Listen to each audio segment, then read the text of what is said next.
Assalamualaikum warahmatullahi wabarakatuh.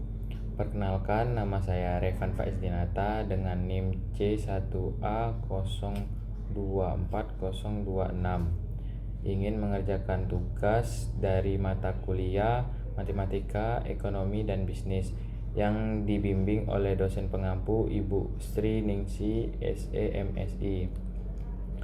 Apa itu fungsi? Fungsi adalah suatu bentuk hubungan matematis yang menghubungkan satu variabel dengan variabel lainnya.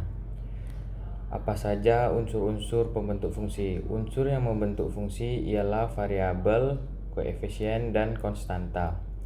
Sebuah fungsi yang secara konkret dinyatakan dalam bentuk persamaan atau tidak persamaan.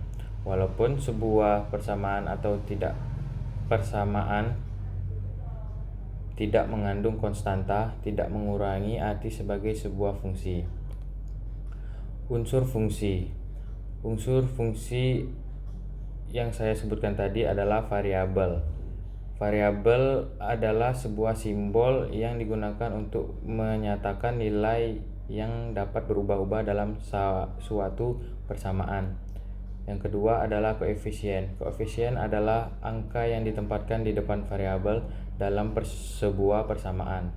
Yang ketiga adalah konstanta. Konstanta adalah nilai tetap yang tidak berubah dalam suatu persamaan. Fungsi. Apa saja jenis-jenis fungsi? Fungsi dapat digolongkan menjadi beberapa kelompok fungsi, yaitu fungsi aljabar dan fungsi non-aljabar. Fungsi aljabar adalah fungsi yang terdiri dari operasi aljabar dasar seperti penjumlahan, pengurangan, perkalian, pembagian, dan pemangkatan bilangan bulat.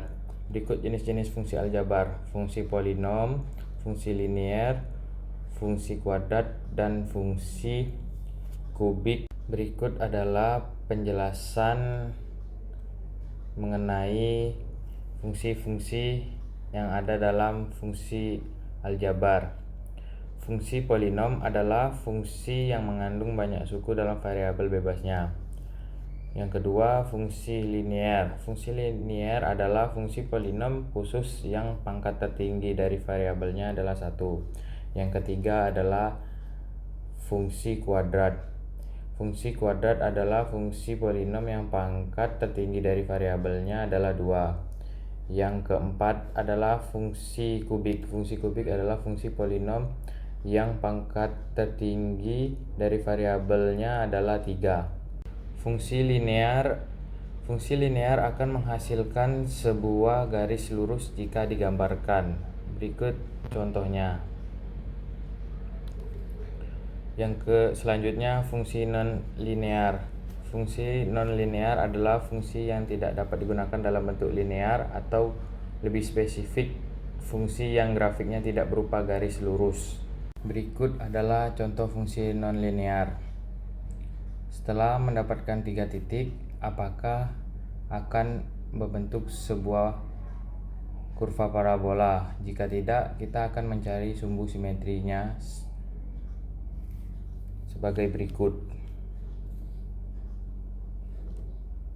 Jika sudah, kita akan mendapatkan 4 titik, dan 4 titik tersebut bisa membentuk kurva parabola. Sekian penjelasan saya. Mohon maaf bila banyak kekurangan. Assalamualaikum warahmatullahi wabarakatuh.